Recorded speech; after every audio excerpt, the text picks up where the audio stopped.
नमस्कार माता भगिनींनो, तर अगोदर तुम्ही हा व्हिडिओ शेवटपर्यंत बघा. मामा वा मामा वा मामा वा मामा वा मामा.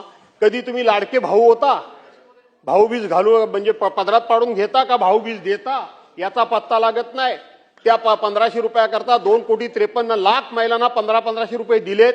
2,53,00,000 महिलांची मतं घेतलीत, त्यांच्या कुटुंबियांची मतं घेतलीत आणि आता त्यातल्या 81,00,000 महिला कमी करून टाकल्या. 85,00,000 ना, आणि 15,000 पुरुष कमी करून टाकले दा. आणि आता तुम्ही त्याच्यावर काय सांगता की त्यावेळेला कागदपत्र योग्य प्रकारे भरून घेतली नाहीत. तेव्हा निवडणूक होती डोळ्यासमोर, तेव्हा सरसकट पैसे फक्त दिले. सरकारी तिजोरीतून द्यायचे होते, स्वतःच्या खिशातले द्यायचे नव्हते. आणि सरकारी तिजोरीतून पैसे देऊन मतं मात्र आपल्या पदरात पाडून घ्यायची होती. आता तसंच काय होणार आहे का मामा? याचा विचार तुम्ही या ठिकाणी करण्याची गरज आहे.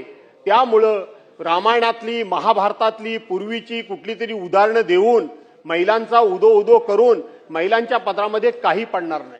महिलांनो, जवळपास 81,00,000 महिला या ठिकाणी अपात्र केलेल्या आहे. त्यामुळे काल अधिवेशनामध्ये या मोठ्या प्रमाणात चर्चा झालेली आहे. तुम्ही संपूर्ण व्हिडिओ या ठिकाणी बघितलेला की आमदार साहेबांनी यामध्ये काय म्हटलेलं आहे. तर तुम्हाला काय वाटते नक्की कमेंट करून सांगा. खरोखर लाडक्या बहिणींवर सरकारने अन्याय केलेला आहे का?